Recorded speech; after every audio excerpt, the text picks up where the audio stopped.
rituals for heartful living. I'm a coach and I love using essential oils and affirmations when I work with my clients. I find that the combination of them together is super powerful for helping them with transformations. Today's daily ritual is around releasing emotional pain. I don't know about you, but I've been having a lot of emotions going on lately. I'm feeling all the feels. And when that happens, what I find is sometimes those emotions kind of get trapped in my head or in my heart or in my body. You know, the more we think about something, the more it kind of shows up. So as we think about it, we might start feeling more agitated. We might feel a tightness in our chest or our shoulders. We might feel a sensation, a gut feeling where it feels kind of, I don't know, like in the pit of your stomach, or you may even notice some other sensation in your body. So when we are able to express our emotions, when we're able to sit with them, notice them, and name them, then we are honoring that emotion and the lesson that it's teaching us. But we also want to help it move through and move out of our body. So the way that we can do this is actually, for me, a two-part process. You're welcome to do both parts or do one or the other. See what feels right for you. So the first part of this ritual is to write and release. So what I like to do is grab a journal and a pen and write out the whole story. Write down all the things that I'm feeling, all the things that happened. And again, this is your truth. This is your story. So you can just get everything out without anyone looking at it and judging it. And if you want, you can just pause right here, go and grab your journal or grab a piece of paper and a pen so you can write out what's troubling you right now. And that by itself could feel really good.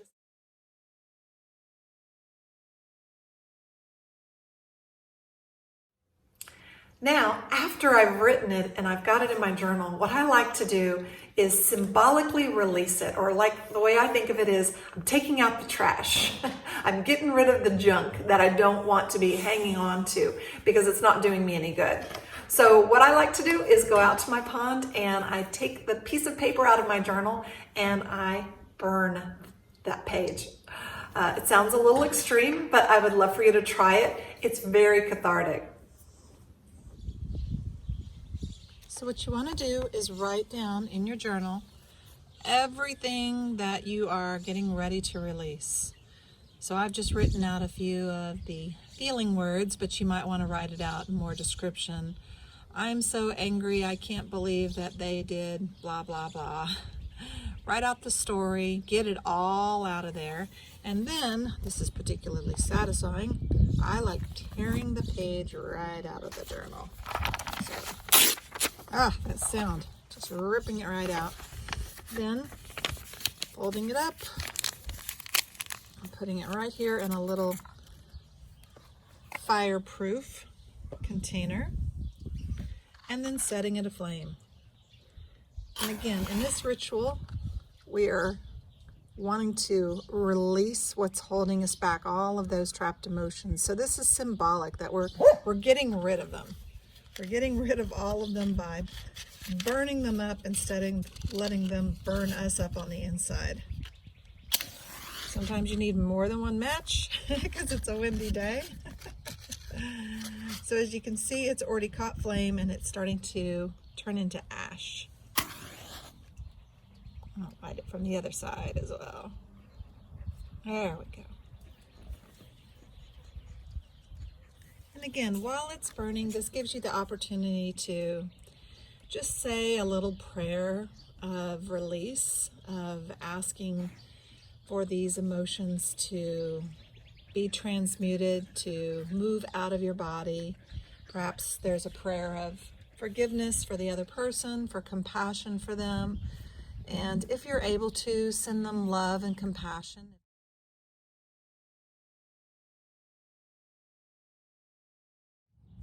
So the last thing you want to do after it is completely burned, and you can see this is now full of ashes, is I like to, again, symbolically further release them.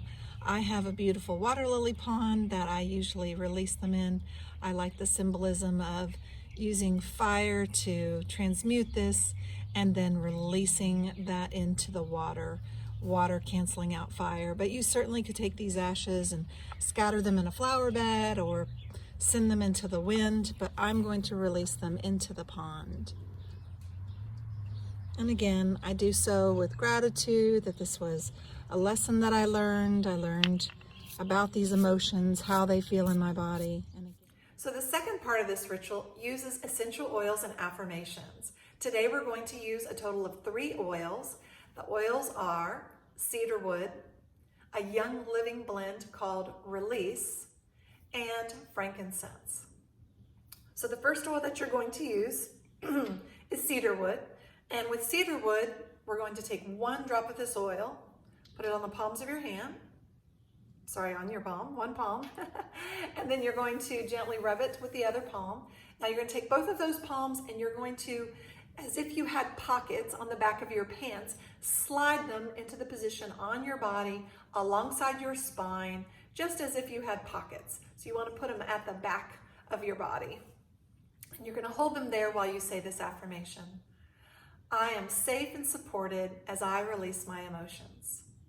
So if you think about trees, they're big, majestic creatures. They provide us shelter, as well as they have a very deep root system that supports their own growth. So when we're feeling really emotional, it can feel very turbulent. So we want to provide ourselves that sense of safety and security and support as we are processing those emotions. The next oil I'm going to use is an oil called Release. Same thing again, we're going to put 1 drop on the palm of our hand. We're going to gently swirl the oil and then place that palm over your heart as you say your affirmation. I release what doesn't serve me. And again, you could name the emotion out loud. You could say, I release anger or I release fear. It really helps to speak out the exact emotion that you are sensing into. The third oil we're going to use is frankincense. Now this one may sound familiar to you because it was in the Bible. They gave it to baby Jesus, so it does have a spiritual history. This oil stimulates our pineal gland, which allows us to connect with the higher version of ourselves as well as our higher power, whether we call that God or Jesus or whether we call it source or universe. I like to use the name divine, and that's what I'm going to use in my affirmation. Please feel free to substitute the word that feels right for you. So we're going to take 1 drop of the frankincense oil, again, put it on your palm, and gently swirl your hands together. Now we're going to place our palms on our forehead. So as you do this, I encourage you to close your eyes just to make sure we don't get any of this essential oil in your eyes. So I'm going to place my palms on my forehead and I'm going to say, I invite in the divine. And again, the reason that we're inviting in something else is because we've moved some energy out. We've moved something emotional out of us. Again, we've cleaned out the trash and we want to bring in something fresh and new. We want to bring in pure, beautiful energy, the energy of source, of the energy of the divine, which is love, which is light, which is possibility. So we want to bring that into our body to help with that cleansing process. So again, those 3 oils were cedarwood, release, and frankincense. This was Daily Rituals for Heartful Living, and I'm Laura Wall. Thank you for joining me.